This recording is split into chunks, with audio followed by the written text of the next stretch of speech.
This is White Plains Week, the weekly roundup of White Plains, Westchester, and world news. With John Bailey, editor and publisher of the daily internet newspaper White Plains Citizen Net Reporter, WPCNR.com. Jim Benerofe, editor and publisher of SuburbanStreet.com and WhitePlains.com. And me, Peter Katz, formerly with NBC, ABC News, and stations from Boston to Los Angeles. White Plains Week, what's happening, who are the newsmakers, what's in store for the future. The views and opinions expressed on this program are solely those of the participants. White Plains Week is presented on Optimum Cable Channel 76, Verizon Fios Channel 45, and on the internet at whiteplainsweek.com, youtube.com, and wpcommunitymedia.org. Now, White Plains Week. Good evening, Mr. and Mrs. White Plains, Westchester, and the world. Welcome to White Plains Week, the City News Roundup Show. John Bailey here, and Jim Benerofe, the Dean of the School of Journalism in White Plains, New York, USA, on my left, and the anchor for all seasons, Peter Katz. And right now, Jim, you have a quiet week. Here are the headlines for White Plains Week of October 6th, 2018. Con Ed and New York Electric and Gas tell county legislators their service upgrades. Norton Lofts opens at former WARC site. Service Employees Union International approves new 11% 4-year contract with real estate owners. Hale Avenue residences are introduced. John Callahan, Mayor's Chief of Staff and Corporation Counsel, retires but keeps his job. City approves move of White Plains Television to the White Plains Library and final library renovation of its gallery. White Plains YMCA sold to Nashville developer Southern Land Company. Mixed-use residences and retail planned. Battle of White Plains commemorates 242nd anniversary of the Battle of White Plains, Sunday, October 28th, and the 45th anniversary of the moving of the Jacob Purdy House. County legislature approves 40-hour sick leave for workers at companies over 5 employees. County will join with Suffolk County to fight IRS tax changes that eliminate state and local tax deductions. City does too. Thank you, Jim. And now to the White Plains Week video newsreel. March of Time for October the 6th, and you're looking at a meeting of the Committee of the Whole, which is held Monday at the county office building. And Steve Parisi of Con Ed, the man right in the center, is telling the committee Con Ed's plans for fixing their response last spring. What happened was that Con Ed announced they were committed to flying in 50 contract work crews in anticipation of major storms, so restoration could restore faster and increase the number of line workers. Parisi said Con Ed would also commit to a fleet of 50 more trucks, whether by purchase or refurbishing older trucks for these workers to use, rather than waiting for trucks to drive from states and towns hundreds of miles away. So this is a step in the positive direction. However, as we recall, ladies and gentlemen, they had well over 1,500 out-of-state workers helping them out during the last 2 big blackouts. You remember that? We were waiting for them to arrive. So now NYSEG, the other utility shown next here, those are the NYSEG executives, and Trish Nelson of NYSEG, a woman on the left, said they were not at this time going to bring in more contract workers as Con Ed was doing, because the State Committee on Mutual Aid is currently discussing how New York power companies are going to address the need for changes in mutual aid based on last year's and this year's storms. The preference of mutual aid was great when it got here, but a long time arriving. Now, Nelson also said that the New York Mutual Aid Group is looking at allocation of mutual aid in a different way. She said there are just so many limited utility contractors. We need to create a balanced, ongoing procedure. Nelson also said the committee would have a report later this month on their decisions. Any solutions or conclusions would require a vote of the power utilities in this group. Do we think this is enough? Well, what this has to do with is the response of the utility companies to power outages during major storms, when you have lots of wires down, lots of poles down, lots of trees down all over the place. And there were lots of complaints when this happened in past storms because people were sitting in the dark for a week, sometimes up to 2 weeks. Yeah, you were one of them. Knowing nothing. So it's a sensitive issue for the show, ladies and gentlemen. And so, Right, well, so the county politicians and some local politicians and some state politicians and even at the federal level, Chuck Schumer showed his outrage at the lack of sufficient response, said it's time for the utility companies to do something and to reverse the trend of recent years where what they have done is to go to something called mutual aid, where they all pool their resources in time of emergency and draw from each other. So rather than having enough crews on staff with enough equipment and trucks and so forth to go out and do massive repairs on their own, Con Edison will work with utilities around the country. Now, when you have a very big storm that affects large areas of the Northeast, you have great demand, and therefore your pool of available personnel is severely reduced. Not enough cavalry. Not enough to go around. Okay. So Con Edison says, okay, we're gonna look at maybe having 50 crews. I'm going to interject here. Yeah. I've just installed a solar energy system in my house. In other words, I have solar panels on the roof. Okay. It's not operational yet, but I expect it to be operational within a month. Sun's out today, though. Yeah.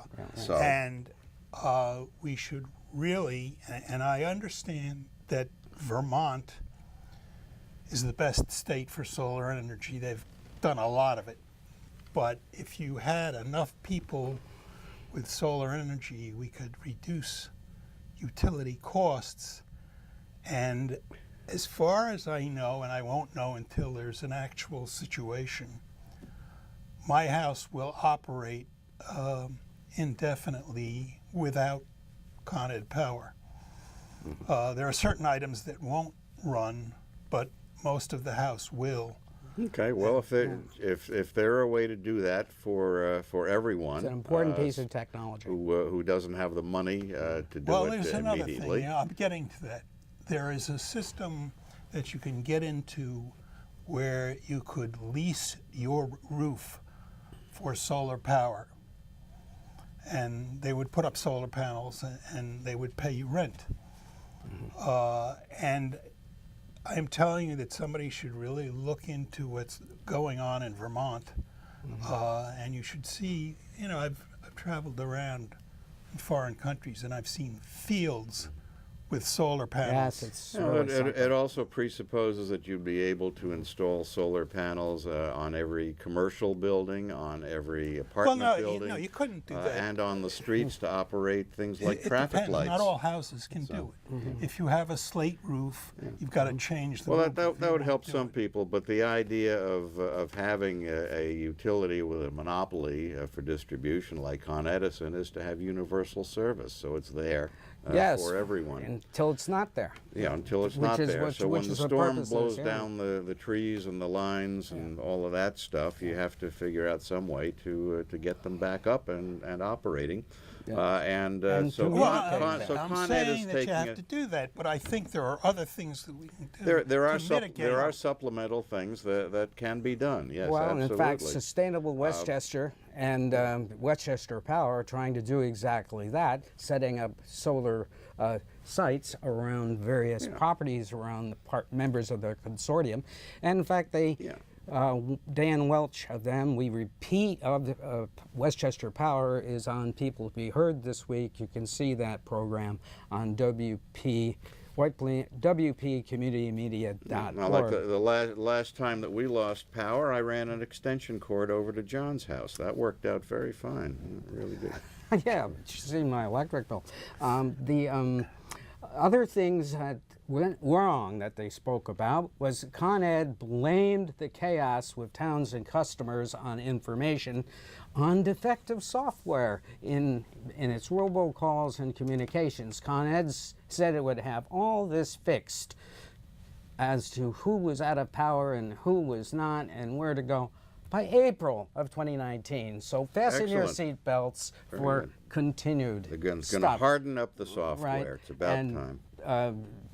NYSEG also said that they are going to really work hard on trimming 10-foot right-of-ways around all their power lines up in the towns that they serve in Westchester, because 50% of their outages were fallen trees on the power lines. And they say that the affluent areas are very reluctant to have this done. So, no, that's it. Isn't it ironic that the New York State Electric and Gas says we're not going to do what the state what Con Ed is doing? Yeah. Well, and that was really disputed by Kitley Coville, a county legislator, who really said that we have to verify, then trust, is what NYSEG does. She was really upset, and Mike Kaplowitz, shown here. Mike, where are you? Mike Kaplowitz, coming up. Well, anyway, Mike really stated that that NYSEG has really reduced their number of workers over the last 5 years, and NYSEG disputed that, saying, well, that's our employed workers, we have contract workers that do it, so you have a situation where NYSEG has reduced their workers. Well, you know, I think the one thing that was notable, John, is that everyone was civil toward everyone else, and no one blew a fuse over this. Yes, in fact, there was not even a statement from the county executive. No one blew a fuse over this? We got it, Yeah, Pete. you did get it. We fielded that. All right, what else is going on in the world? Well, let's see. Do we have a Trump break today? Yeah, actually we do. The Senate is scheduled to take the first of 2 votes on the nomination of Brett Kavanaugh to the Supreme Court in just a few minutes from now. We're recording this program Friday morning. The vote that's coming up allows the Senate to end 30 hours of debate on the nomination, to be followed by a second vote tomorrow, which is Saturday. Turns out the FBI, in reopening its background check on Kavanaugh, was under severe restrictions from the White House and did not interview Kavanaugh or Dr. Ford, who testified that Kavanaugh attempted to rape her. They limited their investigation to interviewing 9 people. There were at least 40 people who came forward and offered to be interviewed, saying they could corroborate Dr. Ford's testimony or demonstrate that Kavanaugh was lying in his testimony. But they were not interviewed. Many senators called the reopened investigation by the FBI a sham. At the very least, we now know why the White House has refused to show the public its order to the FBI on the investigation. The White House order severely tied the hands of the FBI investigators, limiting the scope of what they could do, even when President Trump was lying to the American people, telling us that the FBI could do whatever it wanted to and talk to whoever it needed to talk to during this reopened investigation. Well, they weren't. They didn't. I mean, is that a whitewash or what? Retired Supreme Court Justice John Paul Stevens, a Republican who had supported Kavanaugh's nomination, now says he was wrong. Kavanaugh does not belong on the Supreme Court. Stevens says Kavanaugh does not have the judicial temperament or impartiality needed for the High Court. Tuesday, at a campaign rally in Mississippi, Trump made fun of Dr. Ford and the testimony she gave to the Senate Judiciary Committee. That video, and you should look at it if you haven't seen it, is probably the lowest point in the history of the United States presidency, to have a president of the United States behave the way he did. Now, granted, the people at the rally for Trump loved it. The New York Times has reported on an investigation into Trump family finances, which lasted more than a year and during which the Times reporters reviewed thousands of documents, including some 200 personal tax returns filed by Donald Trump's father, Fred Trump. And we don't know how they got hold of those documents, but they sure did. In fact, they put some of them on the front page. The investigation reveals that President Trump and his father engaged in fraudulent schemes and tax evasion, according to the New York Times. The Times investigation also reveals that the story Trump was telling during the campaign, and which people were buying, was a colossal lie. That Donald Trump was never a self-made businessman. His father gave him his fortune, often using shell companies to shift money to Donald without paying taxes the way you or I would have had to do if we were shifting money around to our children. The Times says that Donald Trump got from his father the equivalent in today's money of about $413 million and did not pay what could have been about $200 million in federal taxes on that money. Both the New York City and New York State tax authorities are already investigating this matter. As you'd expect under the Trump administration, there's been not a peep out of the Internal Revenue Service. Republican Senator Lindsey Graham of South Carolina has publicly supported Trump's tariffs against China, but it turns out that behind the scenes, Graham is showing that he's a hypocrite because he's secretly working to help businesses in South Carolina avoid getting stuck having to pay those tariffs. It pays to have friends in Washington, friends. Republican members of the House and Senate who are up for re-election in November and are in states hard hit by the Republican tax revisions, which eliminated full deductibility of state and local taxes, are now trying to hide from what they did because their constituents are starting to realize that their federal taxes are going to soar, and what the Republicans said about the giant tax cuts was a big lie. So as we come up to the November election, if you have a Republican running who is now in Congress, ask how they voted on the tax bill and what they think about the repeal of deductibility for state and local taxes. Yep. Enough? Absolutely. Now, a piece of good news for White Plains. Apartments opened yesterday, and here they are is a shot of the Northern Lofts right there. Jim, you were there. Yes, and that is the outside of the Norton Lofts, which is down the block from my office. Right. This is 121 Westmoreland Avenue. Right. Mm-hmm. Formerly Used to WARC. be an ugly-looking warehouse, but that doesn't It was look all so white, ugly. but That doesn't look they like a warehouse, refurbished the does it? outside. And the interiors are terrific. We have some shots of those coming up. That's the interior. I believe this was a large studio apartment. Some of the studios I thought were really nice. I don't know the prices or the rental figures off the top of my head. Somebody said to me that they thought they were high. They do have a very high-priced Manhattan or Brooklyn waterfront look to them. The high ceilings and the big windows and so forth. Certainly looks that way to me. And a nice gym, and Jim is just That's Jim in finishing the his gym. workout. Walking over to the stair stepper, I don't think it'll do any good, but Yes. That proves he was there, ladies and gentlemen. Right, exactly. And now, another piece of good news on the apartment front is that Hale Avenue residences were introduced at the Common Council meeting last Monday night. There they are. so that's going to be 127 units altogether. That's in two separate buildings, and they'll have 170 parking spaces. And mostly two-bedroom and one-bedrooms. Yeah. They look pretty nice, but rendering always looks great. Yes. Render on the renderings would.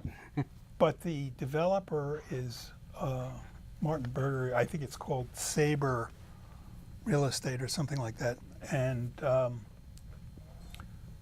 he's also the developer for the collection on Westchester Avenue. Mm-hmm. And this is just starting the process, but it actually will really anchor a very nice section there, turning Hale Avenue into a destination, I would think, when they started I out. think these buildings I don't know if it was they may have redesigned the buildings, but somebody else had this property, and I think they ran into financial problems. And Yeah, and the council said they went bankrupt, and Mr. Berger picked it up. and they so that I think that had approvals also. Mm-hmm. So this is going to be These probably are approved shorter. pretty fast. These are shorter buildings too, not as tall. Yeah. Right. And then it was also approved at the Common Council is we're going to get a new studio from which White Plains comes to, and here's the location. It's going to be in the auditorium. We have sort of nicknamed it a possible swanky name, but that's not really true. And that is the auditorium in the library, and it's quite spacious. And it was mentioned on the council that they have been trying to do this for like 10 years, but of course they didn't say the reason why, and that was because they had not negotiated a new contract. No, I don't know why you'd want to give up, a professionally designed, professionally built, very useful, very satisfactory, low cost, separate cable setup to go over to a library. It doesn't make sense to me. But. Well, they said that it would enable the studios to be much more visible to the community and much more involved. Yeah, when this operation started at the library, 30 years ago, the objective was to get out of the library and get into a professional space. I don't know. Well, everything changes 100% if you wait long enough. I mean, it used to be. Well, we won't get into that. Now, another issue that came up last night was that Milagros Lacuna, the councilman, and Councilman Dennis Crolian objected to a new move by the city to hire John Callahan, the mayor's chief of he's staff. already hired.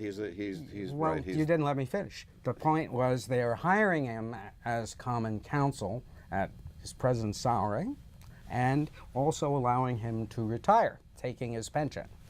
And this was really disputed. So he'll be doing the same thing that he's doing now when this happens? Is that what they're yes. saying?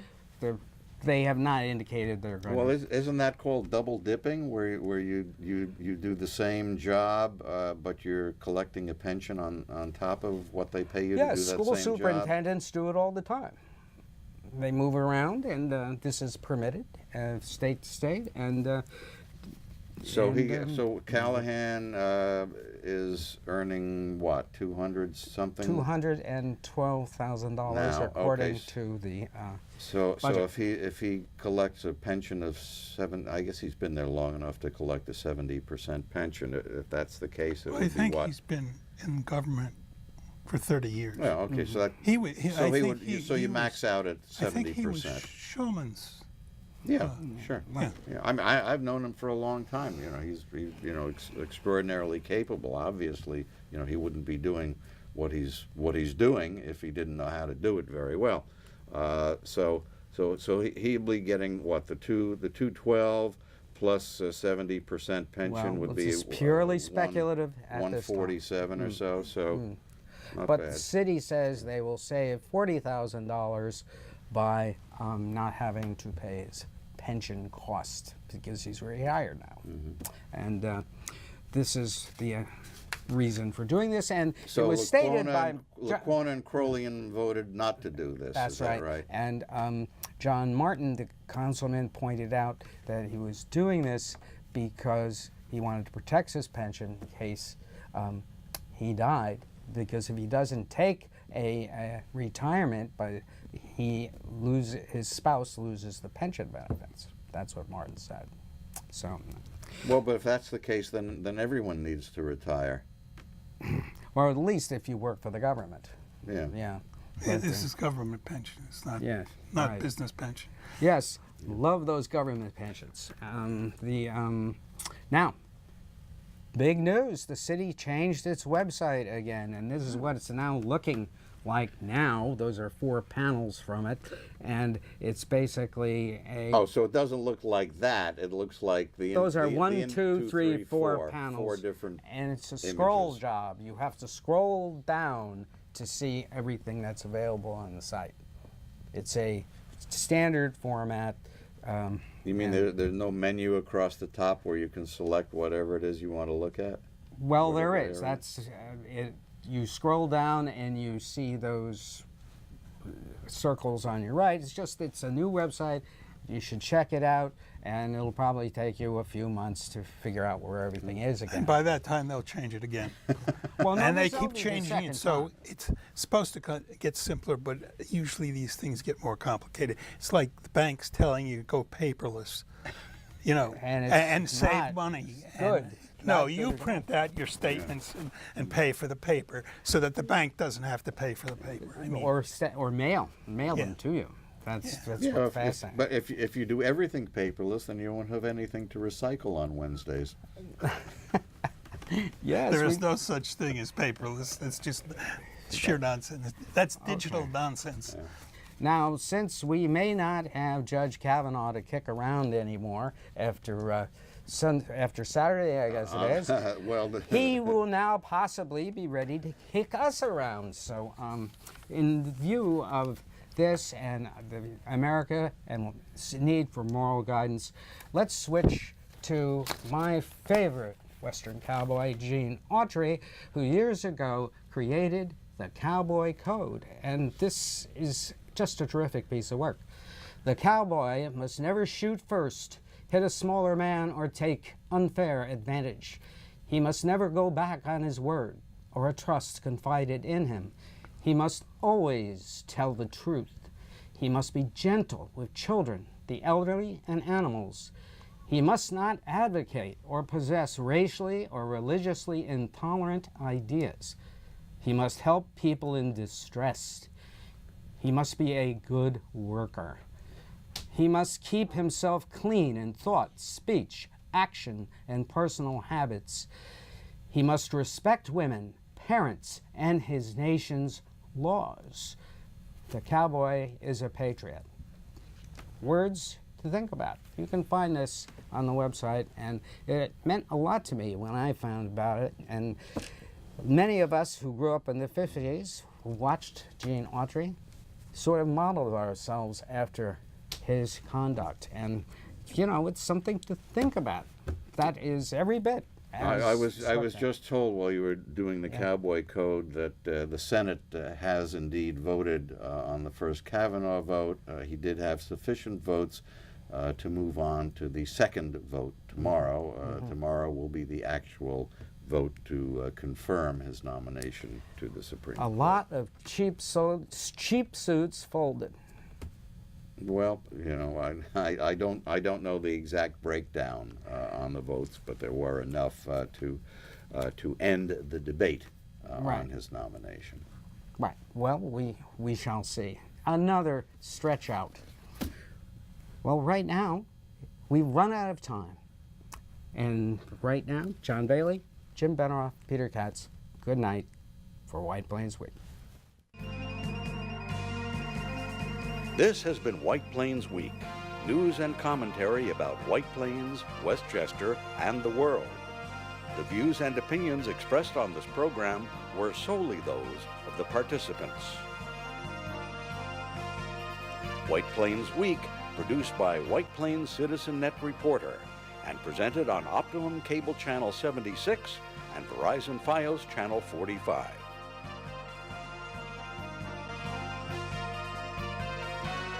You may view White Plains Week anytime on the internet at whiteplainsweek.com, youtube.com, and wpcommunitymedia.org.